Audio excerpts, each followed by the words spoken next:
the culmination of prophetic events make up almost 1/3 of the entire Bible. The findings that on any given day only 2% of sermons contained anything prophetic means that churches are intentionally marginalizing the topic. I think that when you take 30% of the Bible and you ignore it, then your understanding of the other 70% is going to be flawed. The Bible cannot be dissected, and you cannot just choose what you want. As to why it is that Christians today are dismissive of the Lord's return. I would connect the dots with biblical illiteracy. And here's the thing, I'm sad to say that it's the fault of the pastor behind the pulpit. Churches are going to tell you, you know what? I want to live my full life. I want to see my children grow up. I want to see my I don't want to think about end of the world issues. And I think that is what so threw me, is that the fact that the King is coming, we have a glorious home prepared for us, we're going to go to that place eternally, became negative, became a downer.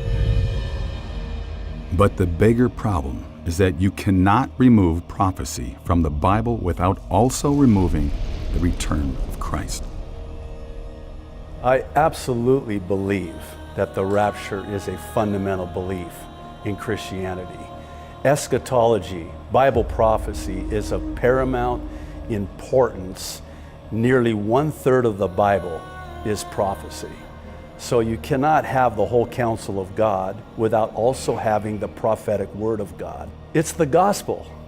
The gospel is that Jesus came, he was crucified, buried, rose again on the third day, and is coming back again one day. If you take the return of Jesus Christ out of the gospel, you got the gospel out. But even worse yet, the unintended result of prophecy being systematically removed from churches and educational institutes is that the world is forgetting why prophecy exists in the first place. It's so that God can prove to the world that He is God. The point to all of this is that if you remove prophecy from the Bible, you remove the proof that the Bible is from a divine source. It would place the remaining scriptures of the Bible on par with other religious teachings in the world. With all things perceived as equal, the Bible would be seen as no more relevant or divine than any other so-called holy book. Oh, this is actually why it is that young people today want nothing to do with the church.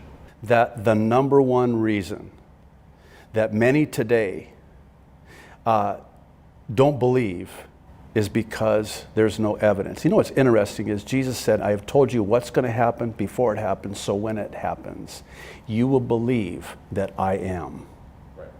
There is so much evidence, and the problem is that many today do not believe because they do not see the evidence that is there. And only one thing could come from this: a falling away of those that believe Christ will return, and even in the validity of the Bible itself. A terrifying trend that has already begun.